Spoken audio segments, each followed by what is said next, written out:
भाइयों बहनों, सादर प्रणाम। भाइयों, आज हम जिस प्रसंग पर चर्चा करने जा रहे हैं बड़ा ही महत्वपूर्ण है। जीवन चक्र। मृत्यु निश्चित है। मृत्यु लोक में जन्म लिया है तो सबको मरना होता है। प्रभु श्री राम साक्षात भगवान विष्णु के अवतार, भूमि का भार हरने के लिए त्रेता युग में उन्हें जन्म लिया। अयोध्या में सारा कार्य संपन्न करने के बाद भगवान श्री राम ने मृत्यु का आह्वान किया। मृत्यु के जो देवता यम, वो भी अयोध्या में प्रवेश से डर रहे थे, क्योंकि अयोध्या की जो प्रमुख प्रहरी थे भगवान हनुमान जी महाराज, हनुमान जी के रहते मृत्यु अयोध्या में प्रवेश नहीं कर सकती थी। विशेष करके राम भगवान के महल के लिए तो विशेष ही बात थी, क्योंकि परम भक्त थे उनके। भगवान ने ब्रह्मा का भी आह्वान किया और उनको भी कहा कि भाई अवगत करा दिया कब हमारा यहाँ पर कार्य संपन्न हो गया है, हमको मृत्यु लोक धरती लोक से विदा लेना है।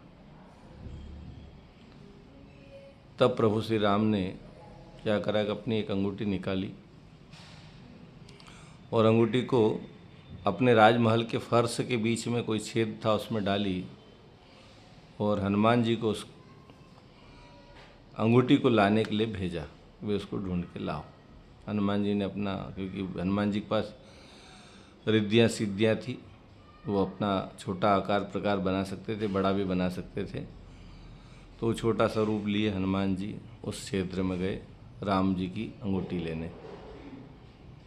अब हनुमान जी पहुंचते हैं तो वो छेद मात्र छिद्र नहीं था, वो तो पाताल लोक तक पहुंच गए अंगूठी ढूंढते ढूंढते।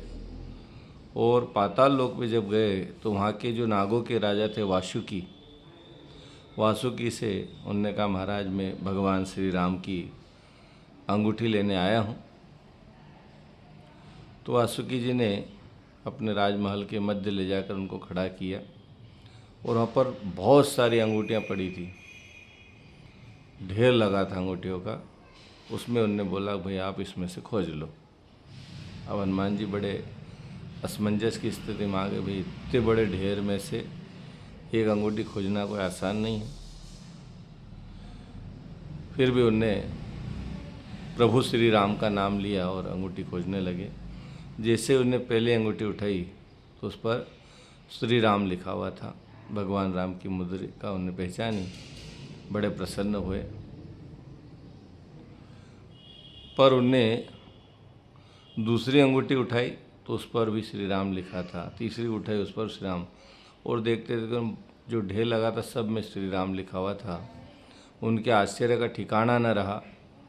उनने नागों के राजा वासुकी से पूछा, महाराज ये क्या प्रभु की लीला, कैसी माया है, इस सब पर ये श्री राम ही लिखा है। तब राजा के जो नागों के जो राजा थे वासुकी, उनने कहा, हनुमान जी हर कल्प में 4 युग होते हैं और हर कल्प के दूसरे भाग में त्रेता युग में भगवान श्री राम आते हैं। और भगवान श्री राम आते हैं और ऐसी लीलाएं करते हैं।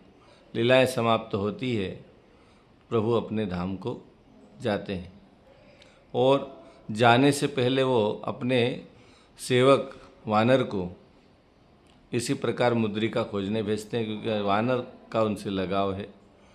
वो उनको धरती से जाने नहीं देना चाहते हैं और इसीलिए प्रभु हर बार यही करते हैं, एक अंगूठी गिराते हैं। और ये जो ढेर दिख रहे हैं, प्रभु का कई बार यहाँ जन्म हो चुका, कई बार अपनी लीलाएं कर सके। इसी प्रकार से हर युग में ऐसा होता है। तो ये सारी अंगूठियाँ अलग अलग युग की है। त्रेता युग में जब भी भगवान लिए अवतार तो वो अंगूठी डालते और हनुमान जी आप जो है वानर रूप में आते हैं और इसको लेने आते हैं। हनुमान जी समझ गए प्रभु हमें क्या समझाना चाहते हैं।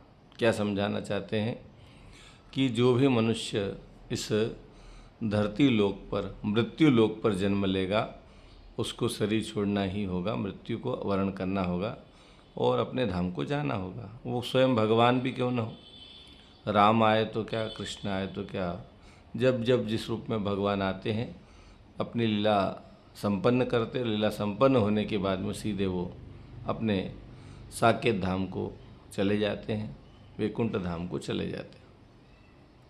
हनुमान जी को बात समझ में आई। तो भाइयों बहनों, ये जो कहानी का जो प्रसंग है उसका जो मूल भाव ये है, ये हम पर भी लागू होती है कि हम भी बार बार इस धरती पर आते हैं, बार बार कर्म करते हैं, अच्छे बुरे कर्मों का परिणाम भोगते हैं, फिर पुनर्जन्म, पुनरपि जन्मम पुनरपि मरणम, ये जो क्रम है वो बार बार हमारे साथ घटित होता रहता है।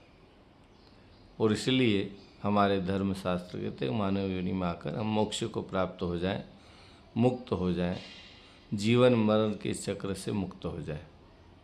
तो तभी संभव होगा जब हम ईश्वर के आराधन में जुटेंगे, ईश्वर की भक्ति करेंगे, ईश्वर का नाम जप करेंगे, भजन करेंगे, कीर्तन करेंगे। क्योंकि मुक्त होने के लिए 3 आधार हैं। एक है भक्ति योग, दूसरा है ज्ञान योग और तीसरा है कर्म योग।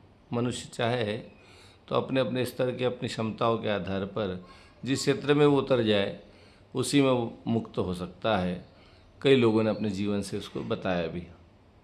रैदास जी ने कर्म योग को जीवन प्रधानता दी और उससे भगवान मिले।